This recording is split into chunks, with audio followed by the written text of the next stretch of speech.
नमस्कार दोस्तों, मैं डॉक्टर मेघा मित्तल अपने चैनल वुमेन्स हेल्थ केयर में आपका स्वागत करती हूँ।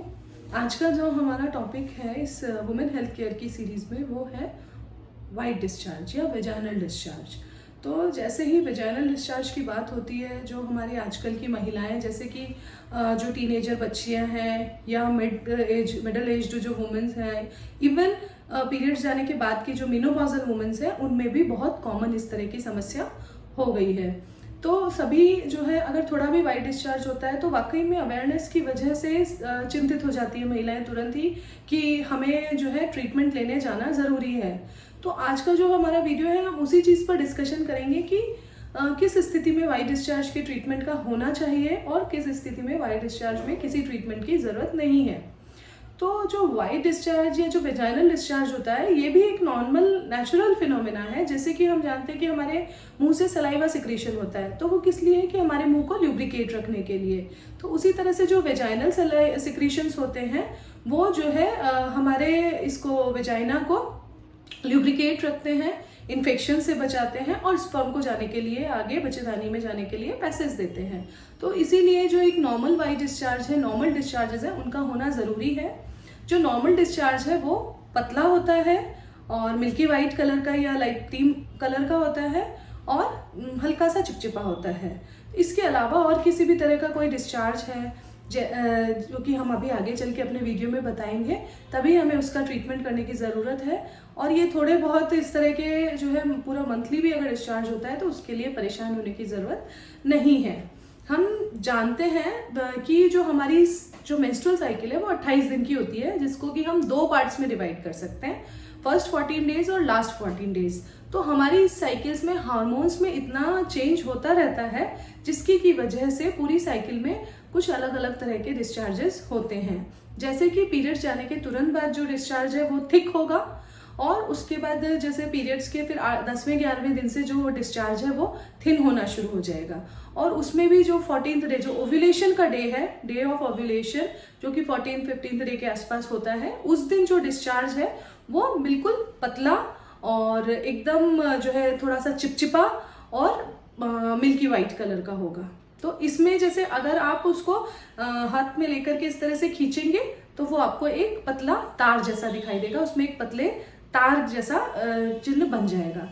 या फिर ऐसा भी हो सकता है हार्मोन्स की कमी की वजह से कई बार जो है वाइट डिस्चार्ज कम भी होता है ओव्यूलेशन के टाइम पे, तो उस टाइम पे वो आपको अपनी पैंटीज में जो है थोड़ा थोड़ा सा चिपका हुआ दिखाई देगा। तो ओव्यूलेशन के इस डिस्चार्ज की सबसे बड़ी खासियत है कि ये चिपकने वाला होना चाहिए, चिपचिपा होना चाहिए। इसके बाद जो है धीरे धीरे करके ये वाइट डिस्चार्ज पीरियड्स के 5-6 दिन पहले जो होता है वो फिर से गाढ़ा होना शुरू हो जाता है हार्मोन्स की वजह से, और फिर उसके बाद नॉर्मल पीरियड्स आ जाते हैं।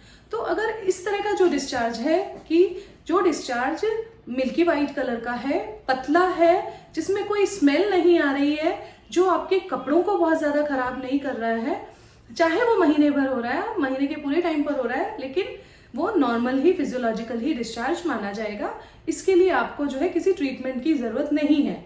लेकिन अगर यही डिस्चार्ज मान लीजिए बहुत ज़्यादा पूरी साइकिल ही थोड़ा सा थिक रहता है, या कर्डी जैसा होता है, कर्ड जैसा, दही जैसा होता है, या फिर ग्रीनिश कलर का हो, या येलोइश कलर का हो, या ब्लैकिश कलर का हो, या किसी अन्य कलर का हो, रेड टिंज्ड हो, तो फिर हम इसे अबनॉर्मल डिस्चार्ज कहेंगे। इसके अलावा अगर इसमें कोई स्मेल आती है, जैसा कि हम जानते हैं कि नॉर्मल भी हमारे डिस्चार्ज में, वेजाइनल डिस्चार्ज में फीमेल्स के में स्मेल होती है जो कि सभी महिलाएं पहचानती हैं, तो उस स्मेल के अलावा अगर कोई दूसरी स्मेल है तो वो हमारे जो है पैथोलॉजिकल हो सकती है, जिसके कि ट्रीटमेंट के लिए हमें ज़रूरी है।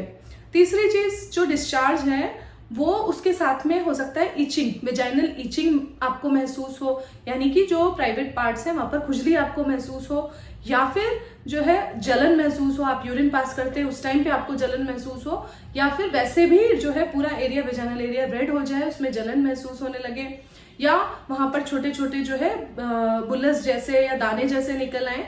तो ये जो सारी चीज़ें हैं ये बताता है कि ये डिस्चार्ज एबनॉर्मल है और किसी ना किसी चीज़ का इन्फेक्शन है हमारी बॉडी में।